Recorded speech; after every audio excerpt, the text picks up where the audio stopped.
Chapter 5. Our advertisement brings a visitor.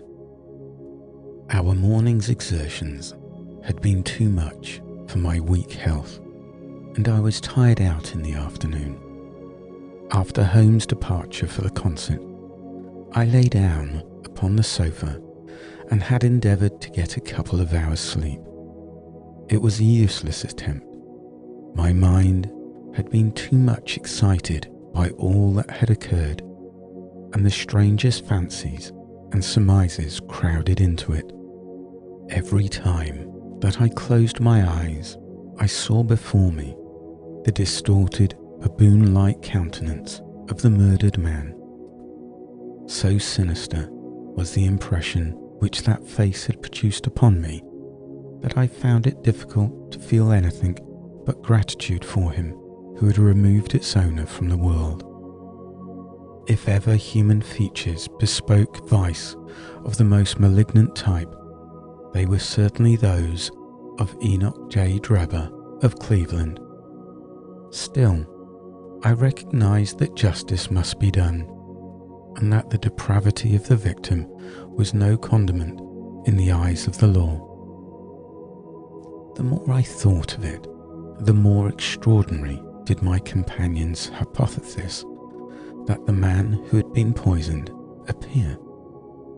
I remembered how he had sniffed his lips, and had no doubt that he had detected something which had given rise to the idea. Then, again, if not poison, what had caused the man's death, since there was neither wound nor marks of strangulation? But, on the other hand, whose blood was that which lay so thickly upon the floor? There were no signs of a struggle, nor had the victim any weapon with which he might have wounded an antagonist. As long as all these questions were unsolved, I felt that sleep would be no easy matter, either for Holmes or myself. His quiet, self-confident manner convinced me that he had already formed a theory which explained all the facts, though what it was I could not for an instant conjecture. He was very late in returning, so late that I knew that the concert could not have detained him all the time. Dinner was on the table before he appeared. It was magnificent, he said as he took his seat. Do you remember what Darwin says about music? He claims that the power of producing and appreciating it existed among the human race long before the power of speech was arrived at. Perhaps that is why we are so subtly influenced by it. There are vague memories in our souls of those misty centuries when the world was in its childhood. That's rather a broad idea, I remarked. One's ideas must be as broad as nature if they are to interpret nature, he answered. What's the matter? You're not looking quite yourself.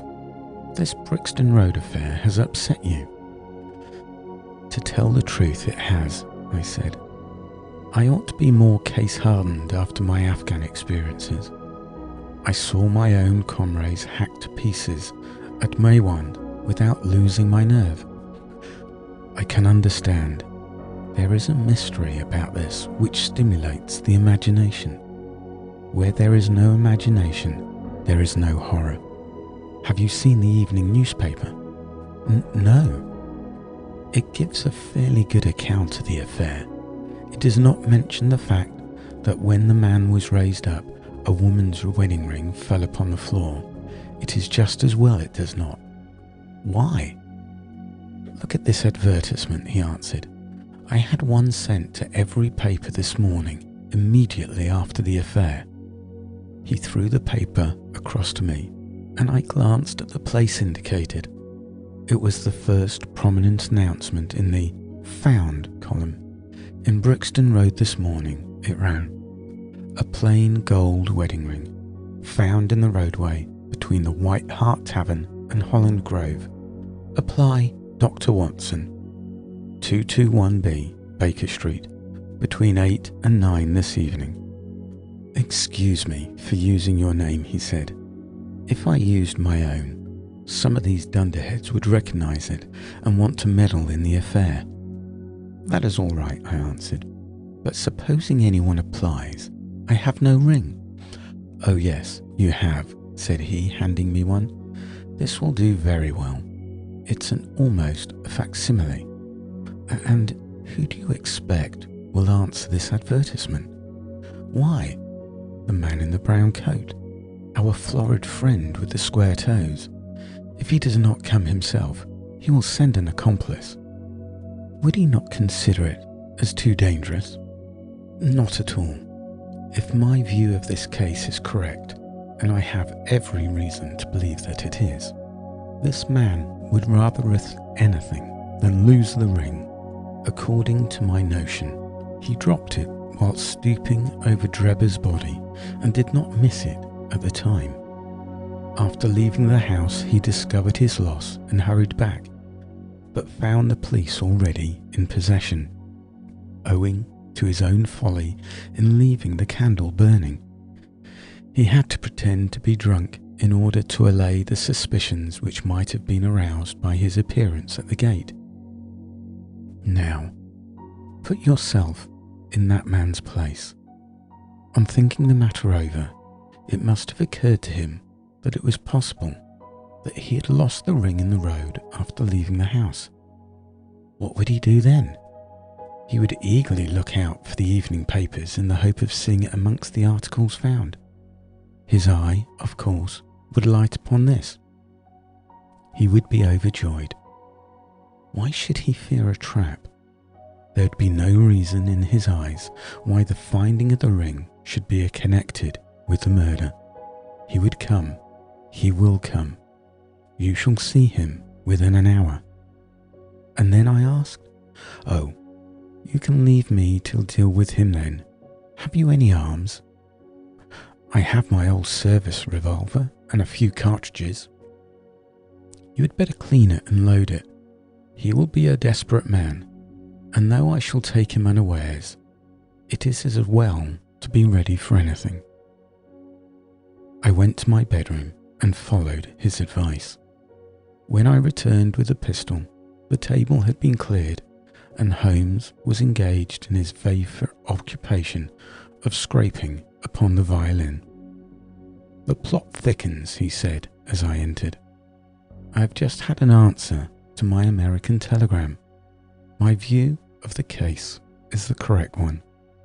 And that is?" I asked eagerly. "My fiddle would be better for new strings," he remarked. "Put your pistol in your pocket. When the fellow comes, speak to him in an ordinary way. Leave the rest to me. Don't frighten him by looking at him too hard." "It is 8 o'clock now," I said, glancing at my watch. "Yes, he will probably be here in a few minutes. Open the door slightly, that will do. Now put the key on the inside, thank you. This is a queer old book I picked up at the stall yesterday. De Jure Intergentar, published in Latin at Liège in the Lowlands in 1642. Charles' head was still firm on his shoulders when this little brown-backed volume was struck off. Who is the printer? Philippe de Croix, whoever he may have been. On the flyleaf, in very faded ink, is written Ex Libris Guillaume White. I wonder who William White was. Some pragmatical 17th century lawyer, I suppose. His writing has a legal twist about it. Here comes our man, I think." As he spoke, there was a sharp ring at the bell. Sherlock Holmes rose swiftly and moved his chair in the direction of the door. We heard the servant pass along the hall, and the sharp click of the latch as she opened it. "Does Dr. Watson live here?" asked a clear but rather harsh voice. We could not hear the servant's reply, but the door closed and someone began to ascend the stairs. The footfall was an uncertain and shuffling one. A look of surprise passed over the face of my companion as he listened to it. It came slowly along the passage, and there was a feeble tap at the door. "Come in," I cried. At my summons, instead of the man of violence whom we expected, a very old and wrinkled woman hobbled into the apartment. She appeared to be dazzled by the sudden blaze of light, and after dropping a curtsy, she stood, blinking at us, with her bleared eyes and fumbling in her pocket with nervous, shaky fingers.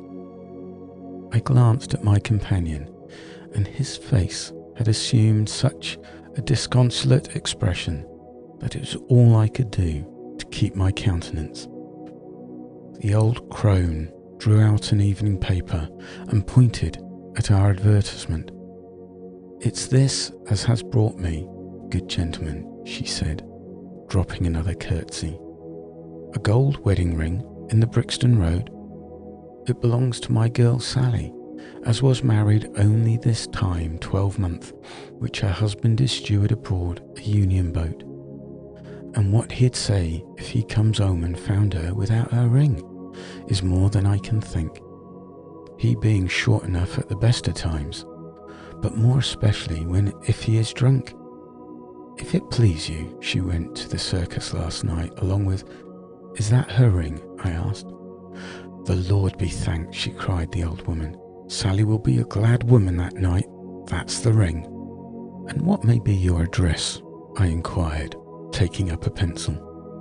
13 Duncan Street, Houndsditch, a weary way from here." "The Brixton Road does not lie between any circus and Houndsditch," said Sherlock Holmes sharply.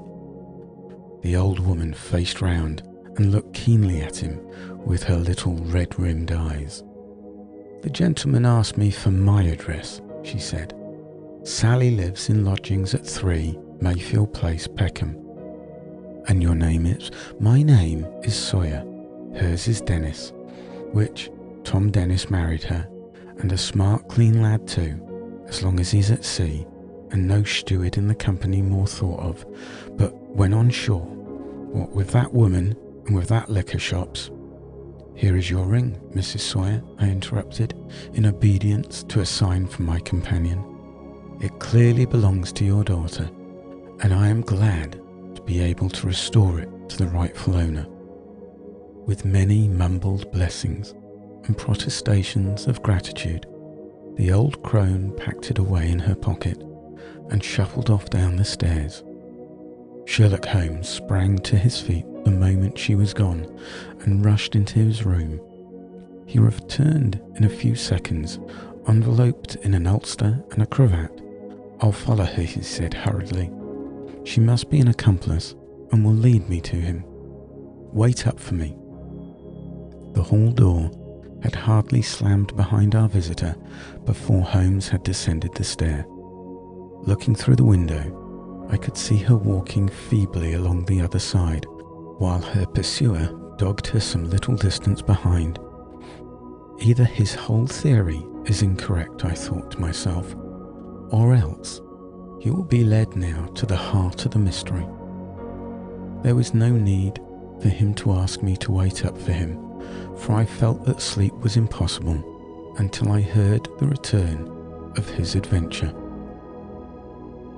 It was close upon 9 when he set out.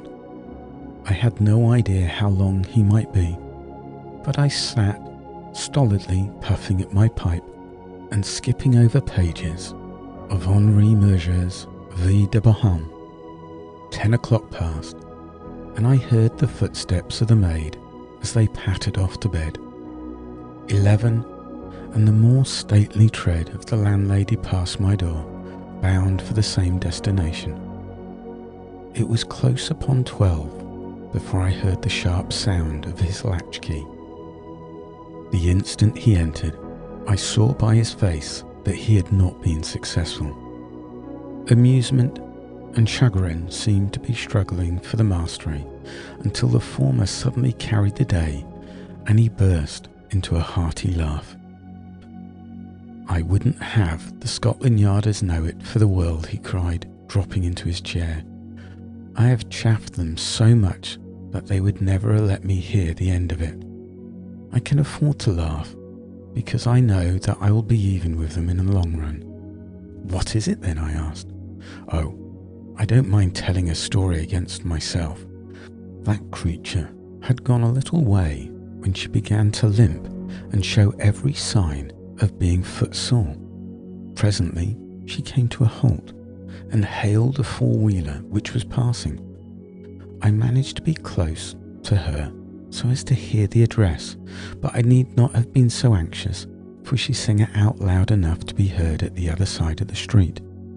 "Drive to 13 Duncan Street, Houndditch," she cried. This begins to look genuine, I thought, and having seen her safely inside, I perched myself behind. That's an art which every detective should be an expert at. Well, away we rattled, and never drew rein until we reached the street in question. I hopped off before we came to the door, and strolled down the street in an easy, lounging way. I saw the cab pull up, the driver jump down, and I saw him open the door and stand expectantly. Nothing came out though. When I reached him, he was groping around frantically in the empty cab and giving vent to the finest assorted collection of oaths that I've ever listened to. There was no sign or trace of his passenger, and I fear it will be some time before we get his fare. On inquiring at number 13, we found that the house belonged to a respectable paperhanger named Keswick, and that no one of the name either Sawyer or Dennis had ever heard of her. "You don't mean to say," I cried in amazement, "that that tottering, feeble old woman was able to get out of the cab while it was in motion without either of you or the driver seeing her?" "Old woman be damned," said Sherlock Holmes sharply. "We were the old women to be so taken in. It must have been a young man, and an active one too, besides, being an incomparable actor. The get-up was imitable. He saw that he was followed, no doubt, and used this means of giving me the slip. It shows that the man we're after is not as lonely as I imagined he was, but has friends who are ready to risk something for him. Now, Doctor, you are looking done up. Take my advice and turn in." I was certainly feeling very weary, so I obeyed his injunction.